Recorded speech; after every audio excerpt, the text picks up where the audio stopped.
नमस्कार दोस्तों, मैं हूं देवेंद्र कुमार और आप सबका स्वागत है MLID study point YouTube channel पर। तो दोस्तों, कैसे हैं आप? उम्मीद करता हूं सब अच्छे होंगे, बिंदास होंगे और दोस्तों अपनी पढ़ाई को अच्छे से कर रहे होंगे, क्योंकि अब तो दोस्तों आपकी एग्ज़ाम डेट भी आ चुकी है और सेंट्रल लिस्ट भी आज जारी हो चुकी है। तो दोस्तों, जैसा कि आपको पता है, हम 1500 प्रश्नों की लाजवाब सीरीज़ को लेकर के चल रहे हैं। तो दोस्तों, आज उसी सीरीज़ का ये 10वां वीडियो होने को है, जिसमें हम देखेंगे आज फिर टॉप 50 प्रश्न। दोस्तों, इससे पहले वाले वीडियो मैं उम्मीद करता हूँ आपको पसंद आ रहे होंगे। तो दोस्तों, शुरू करते हैं आज के इस वीडियो को और देखते हैं पहला प्रश्न। पहला प्रश्न है दोस्तों, रिपन ने महात्मा गांधी को केसर ए हिंद की उपाधि दी थी। तो दोस्तों, ये प्रश्न काफ़ी बार पूछा जाता है कि केसर ए हिंद किसे कहा जाता है। तो दोस्तों, महात्मा गांधी को कहा जाता है। और किसने सबसे पहले महात्मा गांधी को केसर ए हिंद कहा था? तो दोस्तों, रिपन ने कहा था। किसने? रिपन ने। और दोस्तों, अगर रिपन के शासनकाल की बात की जाए तो 1881 में रिपन के शासनकाल में ही पहली बार जनगणना भी की गई थी। पहली बार दोस्तों जो जनगणना की गई थी 1881 में, वो भी रिपन के समय में ही की गई थी। ठीक है दोस्तों, अगला प्रश्न देखते हैं 2 नंबर। चकमा बांग्लादेश में बोली जाने वाली भाषा है। तो दोस्तों, चकमा कहाँ पर बोली जाने वाली भाषा है? बांग्लादेश में। और दोस्तों, अगर बांग्लादेश की और बात की जाए तो बांग्लादेश का जो राष्ट्रीय गान है वो आमार सोनार बांग्ला है। कौन सा है दोस्तों? आमार सोनार बांग्ला। बांग्ला। तो दोस्तों, ये जो राष्ट्रगान लिखा था, ये राष्ट्रगान भी रविंद्रनाथ टैगोर ने लिखा था। अगला प्रश्न दोस्तों, सार्क का मुख्यालय कहाँ है? तो दोस्तों, सार्क का मुख्यालय नेपाल की राजधानी काठमांडू में है। अगला प्रश्न 4 नंबर, महात्मा गांधी ने प्रथम नागरिक अवज्ञा आंदोलन रॉलेट एक्ट के बाद आरंभ किया था। कब आरंभ किया दोस्तों? रॉलेट एक्ट के बाद। तो दोस्तों, इसी को काला कानून भी कहा गया। इसी एक्ट को दोस्तों क्या? काला कानून भी कहा गया। काला कानून। तो दोस्तों, इसे काला कानून क्यों कहा गया? क्योंकि इसमें एक भी भारतीय सदस्य शामिल नहीं था।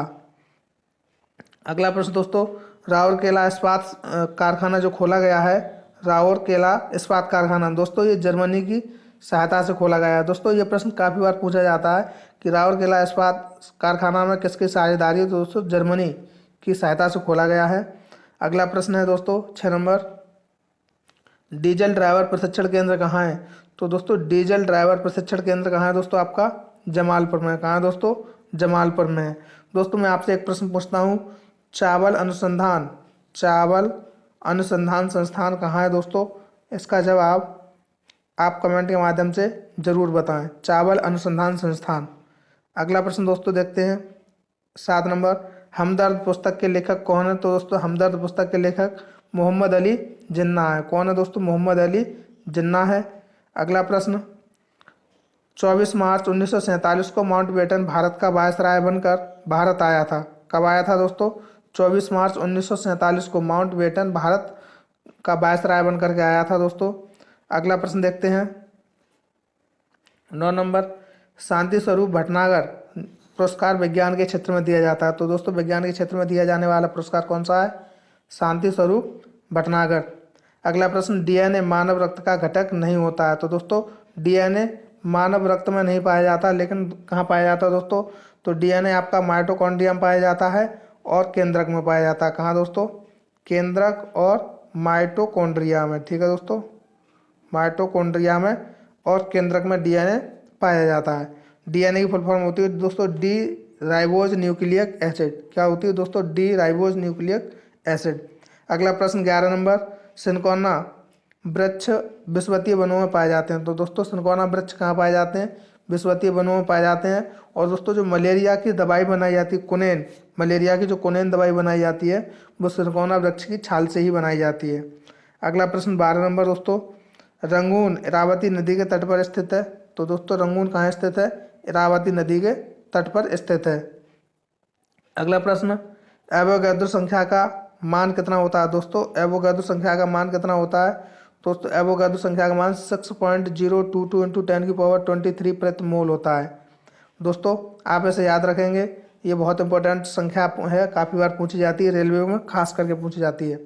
अगला प्रश्न दोस्तों 14 नंबर, ईएमआई पद सेल्युलर फोन से संबंधित है। तो दोस्तों, ईएमआई किससे संबंधित है? सेल्युलर फोनों से संबंधित है। अगला प्रश्न, पिन कोड की शुरुआत 15 अगस्त 1972 में हुई थी दोस्तों। पिन कोड की शुरुआत कब हुई? 15 अगस्त 1972 में हुई। दोस्तों अगर पिन कोड की बात की जाए तो पिन कोड में 6 डिजिट होते हैं। कितने दोस्तों? 6 डिजिट होते हैं। और जो इसका पहला डिजिट होता है वो इसके क्षेत्र को या डिस्ट्रिक्ट को दर्शाता है। कैसे दोस्तों? डिस्ट्रिक्ट को दर्शाता है। पहला जो डिजिट होता है वो डिस्ट्रिक्ट को बताता है। ठीक है दोस्तों। अगला प्रश्न, आशुलिपि प्रणाली के प्रवर्तक कौन है? तो दोस्तों आशुलिपि प्रणाली के प्रवर्तक सर आइजैक पिटमैन है। कौन दोस्तों? सर आइजैक पिटमैन थे। अगला प्रश्न, कोशिका के अंदर सूचना का प्रवाह किसके द्वारा होता है? तो दोस्तों आरएनए, आरएनए के द्वारा होता है। तो दोस्तों आरएनए 3 प्रकार का होता है। तो आरएनए का दोस्तों एक होता है एमआरएनए, एमआरएनए। दोस्तों जो एमआरएनए होता है इसको हम मैसेंजर आरएनए भी कहते हैं। ये सूचना का आदान प्रदान करता है। ठीक है दोस्तों। अगला प्रश्न है, मौर्य काल में प्रचलित मुद्रा का नाम क्या था? तो दोस्तों मौर्य काल में प्रचलित मुद्रा पर्ण थी। दोस्तों अगर मौर्य काल के संस्थापक की बात की जाए तो दोस्तों चंद्रगुप्त मौर्य थे। चंद्रगुप्त मौर्य दोस्तों मौर्य वंश के संस्थापक थे और इन्होंने नंद वंश के अंतिम शासक घनानंद को दोस्तों हरा करके ये गद्दी पर बैठे थे। और जो चंद्रगुप्त मौर्य थे इनके जो अगर कहें महामंत्री, इनके जो अगर महामंत्री की बात की जाए या प्रधानमंत्री की बात की जाए तो दोस्तों कौन थे? तो दोस्तों इनके जो प्रधानमंत्री थे वो थे आपके चाणक्य। कौन थे दोस्तों? चाणक्य। तो दोस्तों मौर्य काल का अगर अंतिम शासक की बात की जाए तो दोस्तों मौर्य काल का अंतिम शासक बृहद्रथ था। कौन था दोस्तों? बृहद्रथ था। ठीक है दोस्तों। अगला प्रश्न देखते हैं 19 नंबर, राजा राम मोहन राय को सुभाष चंद्र बोस ने योगदूत कहा था। क्या कहा था दोस्तों? योगदूत। सुभाष चंद्र बोस ने राजा राम मोहन राय को उपाधि दी थी। अगला प्रश्न 20 नंबर, कांग्रेस के बेलगांव अधिवेशन के अध्यक्ष कौन थे? तो दोस्तों बेलगांव अधिवेशन के अध्यक्ष गांधी जी थे।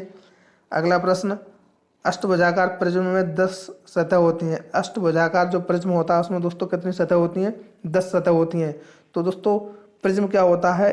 एक अगर 8 भुजाओं की कोई आकृति बना ली जाए, जैसे दोस्तों ये 8 भुजाओं की कोई आकृति हो गई, तो इसके ऊपर भी 8 भुजाओं की कोई आकृति अगर बना दी जाए, दोस्तों एक बार फिर से बना करके बताते हैं। जैसे ये है,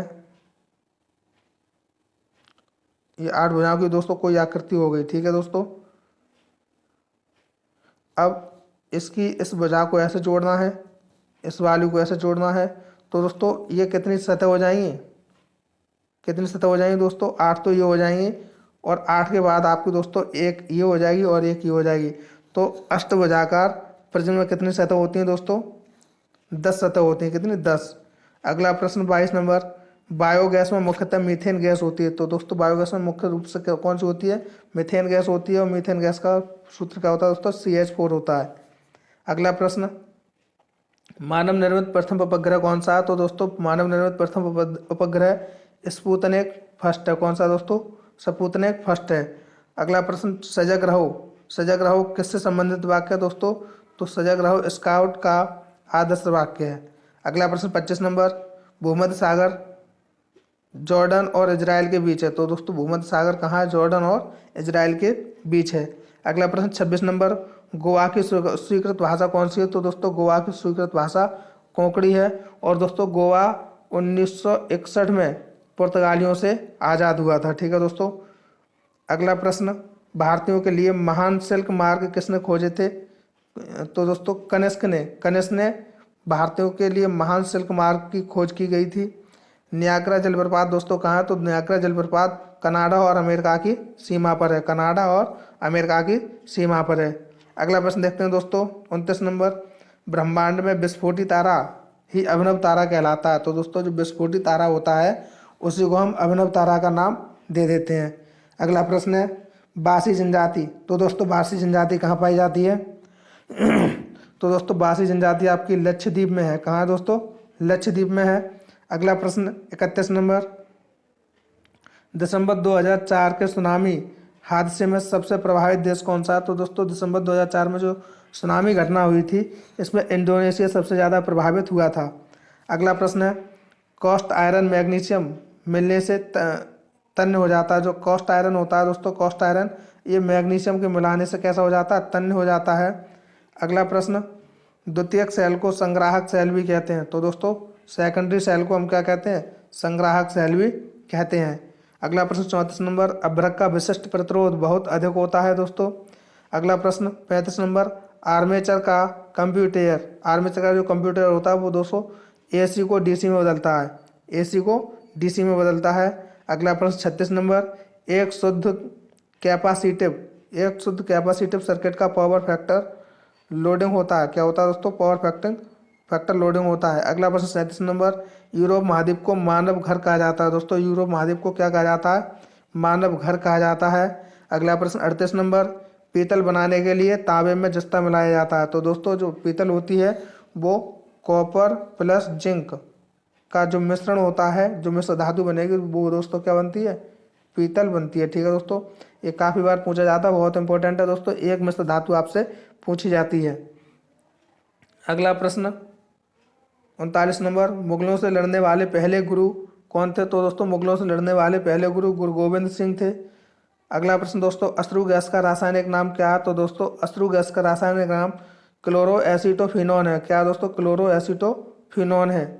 अगला प्रश्न, नल्ला माला की पहाड़ियाँ कहाँ? तो दोस्तों नल्ला माला की पहाड़ियाँ कहाँ है दोस्तों? आंध्र प्रदेश में। कहाँ दोस्तों? आंध्र प्रदेश में। और दोस्तों अगर यहीं कुछ और पहाड़ियों की बात करें तो खासी और दोस्तों खासी और गारो की पहाड़ियाँ कहाँ हैं दोस्तों? अगर खासी और गारो की पहाड़ियों की बात की जाए तो दोस्तों ये आपकी मेघालय में। कहाँ है दोस्तों? मेघालय में। ठीक है दोस्तों। अगला प्रश्न, सारनाथ मंदिर कहाँ स्थित है? तो दोस्तों सारनाथ मंदिर तमिलनाडु में स्थित है। अगला प्रश्न, आलू अनुसंधान संस्थान कहाँ है? दोस्तों आलू अनुसंधान संस्थान शिमला में है। दोस्तों आपसे मैंने प्रश्न पूछा था कि चावल अनुसंधान संस्थान कहाँ है? कमेंट के माध्यम से हमें बताएं। अगला प्रश्न दोस्तों, केन नदी यमुना की सहायक नदी है जो पन्ना टाइगर रिजर्व से होकर के बहती है। तो दोस्तों केन नदी किसकी सहायक नदी है? यमुना की सहायक नदी है जो पन्ना टाइगर रिजर्व से होकर के बहती है। दोस्तों एक प्रश्न और है, टाइगर स्टेट किस स्टेट को कहा जाता है? दोस्तों टाइगर स्टेट किस स्टेट को कहा जाता है? तो दोस्तों इसका भी उत्तर हमें कमेंट के माध्यम से जरूर बताएं। अगला प्रश्न 45 नंबर, भारत में प्रथम पुर्तगाली गवर्नर कौन आया था? तो दोस्तों फ्रांसिस अल्मेडा था। जो पहला पुर्तगाली गवर्नर था तो वो कौन था दोस्तों? फ्रांसिस अल्मेडा था। अगला प्रश्न, वायुमंडल में सर्वाधिक मात्रा में पाया जाने वाला गैस कौन सा है? दोस्तों अगर वायुमंडल की बात की जाए तो नाइट्रोजन गैस सर्वाधिक पाया जाता है। और दोस्तों अगर धरातल पर बात की जाए तो धरातल पर ऑक्सीजन सर्वाधिक पाया जाता है। अगला प्रश्न दोस्तों 47 नंबर, सिंधु घाटी सभ्यता की अवधि 2350 ईसा पूर्व से 1750 ईसा पूर्व तक मानी जाती है। दोस्तों 2350 और कहीं कहीं आपको ये 2500 ईसा पूर्व से दोस्तों आपको 1750 ईसा पूर्व भी लिखा मिलेगा या BC लिखा मिलेगा। तो दोस्तों लेकिन इसका जो अधिक प्रमाणित समय है वो 2350 ईसा पूर्व से 1750 ईसा पूर्व तक माना जाता है। अगला प्रश्न 48 नंबर, द्रोणाचार्य पुरस्कार खेल प्रशिक्षकों को प्रदान किया जाता है। तो दोस्तों खेल प्रशिक्षक का मतलब होता है जो कोच होते हैं, अच्छे कोच के लिए द्रोणाचार्य पुरस्कार प्रदान किया जाता है। अगला प्रश्न 49 नंबर, विश्व आर्द्रभूमि दिवस 2 फरवरी को मनाया जाता है। कब मनाया जाता है दोस्तों? 2 फरवरी को मनाया जाता है। अगला प्रश्न 50 नंबर, आजीवक पंथ के प्रवर्तक कौन थे? तो दोस्तों आजीवक पंथ के प्रवर्तक मक्खली घोषाल थे। कौन थे दोस्तों? मक्खली घोषाल थे। तो दोस्तों यहाँ समाप्त होते हैं आज के ये 50 प्रश्न। दोस्तों वीडियो कैसी लगी कमेंट के माध्यम से ज़रूर बताएं। और दोस्तों अगर वीडियो अच्छी लगी हो तो लाइक और शेयर करें। चैनल पर नए हैं तो चैनल को सब्सक्राइब करें। और दोस्तों इसी तरह की सभी वीडियो की PDF पाने के लिए हमारे टेलीग्राम ग्रुप से जुड़ें। टेलीग्राम पर जाएं और सर्च करें @MLID स्टडी पॉइंट और दोस्तों ग्रुप से ज्वाइन हो जाएं, जिससे कि आपको सारी क्लास की PDF आसानी से मिल सके। दोस्तों आज के लिए इतना ही, मिलते हैं अगली नई क्लास में। तब तक के लिए थैंक्स फॉर वॉचिंग।